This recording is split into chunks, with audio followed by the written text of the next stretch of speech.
Hey guys, what's going on? My name is Tom Spark. Welcome back to another video. Also, if you're wondering why I have this red ring around my head, it's because I've been playing a little bit VR lately. On to some news. Today though, we're going to be talking about an interesting article and interesting news that I found out about, in which Kape, the owner of VPNs like Private Internet Access and CyberGhost, has now purchased a huge content media group that could have an interesting impact or could be interesting to you guys to know about for sure. So guys, what is the news exactly? Well, Kape has paid $150 million to own a new firm, or own their new firm, Web Celanese. So basically, they bought out this company that has a magazine called VPN Mentor. You might have heard about it. It's just kind of interesting to me though. I mean, there's not really that much news here per se, besides the fact that Kape purchased this company that owns this magazine, online blog, whatever you want to call it, VPN reviews. But it's kind of interesting to see, because even this article on Tech Radar notes that VPN Mentor itself hasn't really explained or told people that they were purchased by Kape. The Kape CEO himself says the acquisition of Web Celanese is highly strategic, providing us one of the most respected and far-reaching consumer privacy and security content businesses globally. So that is the reason for purchasing it. Another thing that I was thinking about when reading this article though is that they paid $150 million, which is actually more than they paid for Private Internet Access, which is just insane.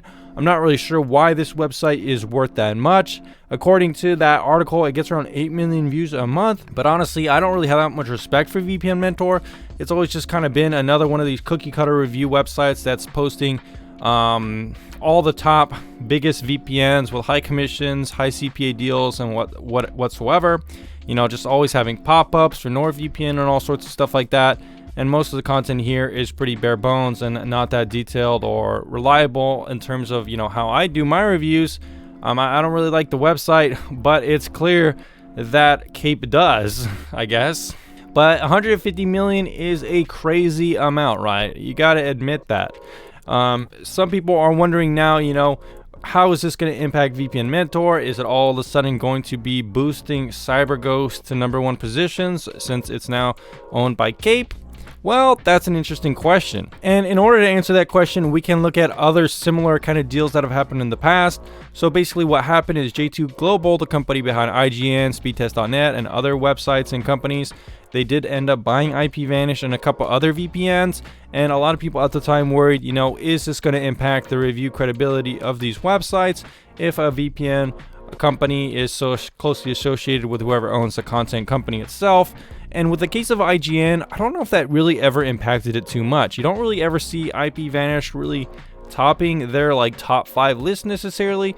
So it's kind of an odd thing to do. You know, like, why would you purchase a specific company and not even like mention your product at all? It's like, if IGN thinks that these are the top 5 VPNs and J2 Global owns IGN, why did J2 Global even buy IPVanish if their company itself doesn't even believe it's one of the top best VPNs?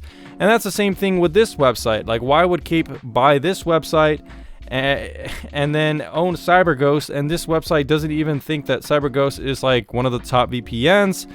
It's kind of weird to me, because this website's not really pushing CyberGhost so much, and this website is more like pushing NordVPN and ExpressVPN. So I do kind of find that a little bit weird, because at the end of the day, you think, you know, they're buying this content magazine for a strategic and partnership, but maybe it's more like they're looking to buy this website and access the data that the website has. Maybe this website has a lot of affiliate information.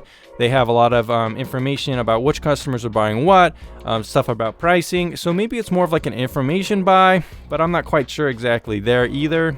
That said, just because IGN necessarily hasn't been posting IPVanish all over here, even though, you know, J2 Global owns IPVanish, that can't be said the same for VPN Mentor. Who's to say that VPN Mentor won't suddenly start promoting CyberGhost more than the other ones? In fact, it is promoted here at #4, so who's to know if it's going to be ranked higher? And if we do go to CyberGhost in this little list here, Let's see if it says anything about this purchase or acquisition. Nope, doesn't look like it does. So, yeah. Anyways, guys, I also think it's a bit concerning sometimes to see things like this happen.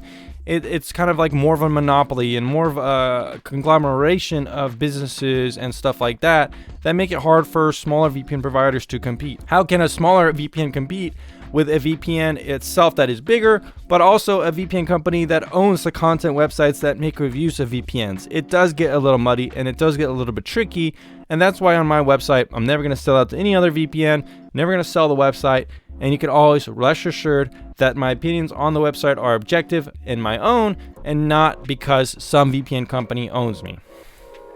Anyways, guys, thanks for checking out this one, and I'll see you again very soon.